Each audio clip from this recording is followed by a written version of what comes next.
Vous êtes exactement au Café Nectar sur la rue Saint-Joseph, dans le quartier Saint-Roch, en compagnie aujourd'hui de l'écrivaine Erika Soucy. Ces années-ci, on a l'impression qu'Erika Soucy, elle est partout et qu'elle est... on a presque l'impression qu'elle a un double ou même qu'ils sont trois. Erika Soucy, c'est 3 recueils de poésie, un roman, 2 pièces de théâtre, une série télé, Léo, donc plein de choses à raconter. Et dans ces œuvres que je vous ai nommées rapidement, c'est toujours à l'extérieur des grands centres. On est dans la famille, on est aussi dans le village d'origine, entre autres, d'Erika. À quel point ça vous a influencé, là où vous avez grandi dans votre écriture, Erika?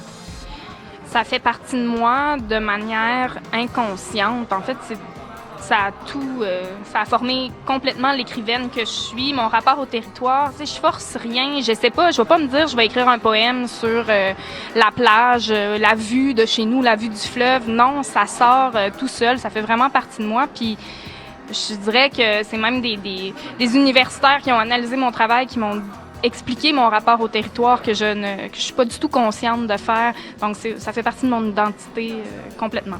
À partir de quel moment c'est devenu une volonté consciente de parler de ceux dont on parle rarement? Oh là là! Je pense que c'est parce que je parle toujours de ma famille. Je viens d'un milieu prolétaire, assez pauvre aussi. C'est pas nécessairement des gens qu'on voit beaucoup dans les médias, mais c'est ce que je connais, c'est ce que je maîtrise le mieux. Donc, je sais pas si ça a été un choix conscient plutôt que le seul sujet qui pouvait venir à moi à ce moment-là dans ma démarche d'écrivaine personnelle. Après, je suis capable d'écrire de la fiction pure, là. On l'a vu avec Léo, notamment.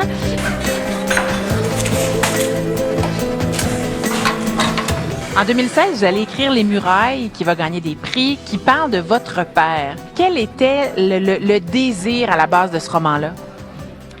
Le désir à la base, c'était de comprendre la réalité de mon père, et la réalité aussi de mes cousins, de mes oncles, de tous les hommes de ma famille, parce qu'en Haute-Côte-Nord, la façon de gagner sa vie principale, c'est par le fly-in, fly-out, c'est d'aller travailler dans le Nord, soit dans les mines, soit sur les barrages hydroélectriques.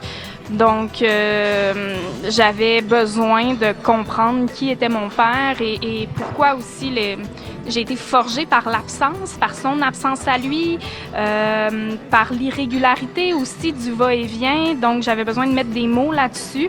Et quand j'étais enfant, j'étais consciente que mon père partait, mais j'avais pas du tout de référence concrète sur son quotidien. J'ai créé une mythologie dans ma tête. Je le voyais prendre l'avion, partir derrière les nuages. Je savais pas où il s'en allait. Il ramenait jamais de photos de son travail non plus. Donc, c'est sûr que quand on est artiste puis on a envie d'écrire, ben tout ça se développe dans notre tête. Donc là, j'avais besoin d'aller voir, puis j'ai couché ça sur papier, puis c'est devenu concret. Donc, c'est devenu Les Murailles, un monde d'hommes, un monde de gens qui travaillent loin. Et je dis ça parce que en 2017, vous allez répondre à Bernard Gauthier, donc Rambo, après un passage à Tout le monde en parle, et ça va avoir un impact fou. Est-ce que vous pouvez nous expliquer pourquoi vous avez ressenti le besoin d'écrire? Ben, il s'en allait en politique.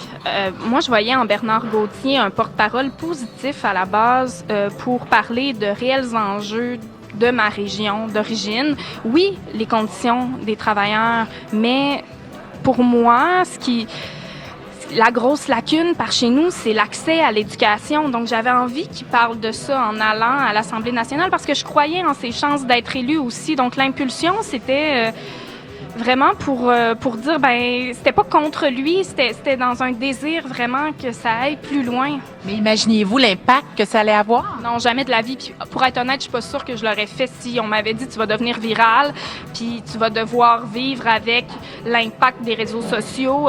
Tu sais, il y a eu 80% d'appui, mais il y a eu 20% de commentaires négatifs, des fois assez violents. Tu sais, pendant une semaine, j'ai trouvé ça très, très difficile. Hein? On sait pas à quoi on s'expose non plus comme femme quand on embarque dans cette roue-là. J'ai quand même eu des menaces, là, puis j'ai trouvé ça difficile. Puis aussi parce qu'au final, ben, il s'est même pas présenté en politique. Mais bon, tu sais, je me dis peut-être qu'on a entendu d'autres discours sur ma région d'origine grâce à ce texte-là. Tout n'est pas négatif. Mais au départ, j'aurais aimé que c'était une main tendue. J'aurais aimé ça qu'il la saisisse. Erika Soucy, merci beaucoup. Bonne continuation. Puis évidemment, on suit tous vos projets. Merci.